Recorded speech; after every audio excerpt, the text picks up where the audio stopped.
Hello hi welcome. ఇప్పుడు కన్యా రాశి వాళ్ళ పర్సన్ ఎనర్జీస్ చూద్దాము.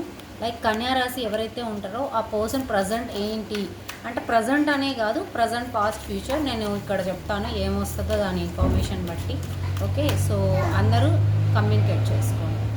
సో ఓకే, ఎవరైతే కన్యా రాశి ఉంటారో ఆ పర్సన్కి ఏంటంటే ఫ్రెండ్షిప్స్ ఎక్కువగా ఉంటాయి, ఫ్రెండ్షిప్ని ఎక్కువగా వాల్యూ ఇస్తారు. అండ్ చైల్డ్హుడ్ రిలేషన్షిప్స్ ఏవైతే ఉంటాయో, చిన్నప్పటి రిలేషన్షిప్స్ కానీ బంధుత్వాలు కానీ వీటన్నింటికి కూడా వాల్యూ ఇచ్చే పర్సన్. అండ్ మోర్ ఓవర్ ఎక్కువగా ఎక్కువగా బాండింగ్ అంటే చాలా ఇష్టపడతారనమాట. అండ్ అలాంటి పర్సన్. అండ్ ఈ పర్సన్ ప్రజెంట్లీ ఫ్రెండ్స్తో కానీ ఫ్యామిలీస్తో కానీ అలా మంచి సెలబ్రేషన్స్ మూడ్లో అయితే ఉండొచ్చు. సో కామింగ్ ఎనర్జీ అని చెప్పచ్చు. ఓకే, అండ్ ఆ పర్సన్ ఏంటి అంటే ప్రజెంట్ ఏదో ఒక విషయం గురించి అయితే థింక్ చేస్తున్నట్టు, తన లైఫ్లో జరగాల్సిన విషయం కావచ్చు, జరగబోయే విషయం కావచ్చు, సంథింగ్ తను ఒక వరల్డ్గా ఒక ప్రపంచంగా అనుకునే ఒక పెద్ద విషయం కావచ్చు, ఏదో ఒక విషయాన్ని గురించి అయితే ప్లానింగ్ చేస్తుంటారు. లేదా ట్రావెలింగ్ అయినా ఉండాలి, ఏదో ఒకటైతే చేస్తూ ఉండాలి. ఓకేనా, ఇప్పుడు మీ గురించి ఫీలింగ్స్ ఏంటి, అతని ఫీలింగ్స్ ఏంటి.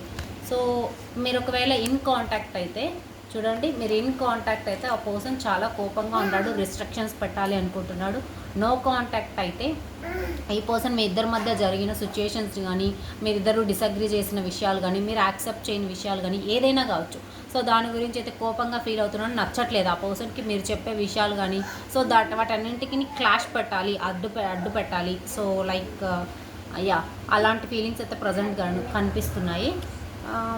King and queen. Okay, and best match అని కూడా ఫీల్ అవుతున్నాడు. మీరు కింగ్ అతనైతే క్వీన్ మీరు. సో అతను ఎలా అయితే ఉంటారో మీరు కూడా అలానే ఉంటారు. సో ఇది కూడా ఒక కరెంట్ ఫీలింగ్లో. ఇది ఎలాంటి వాళ్ళకంటే లైక్ అన్మ్యారీడ్ వాళ్ళు ఎవరైతే ఉంటారో వాళ్ళకి బెస్ట్ కపుల్ అనమాట మీకు వచ్చే పేరు. ఓకేనా, సో వీడియో నచ్చితే లైక్ చేయండి, షేర్ చేయండి, సబ్స్క్రైబ్ చేయండి. Thank you so much. Bye bye.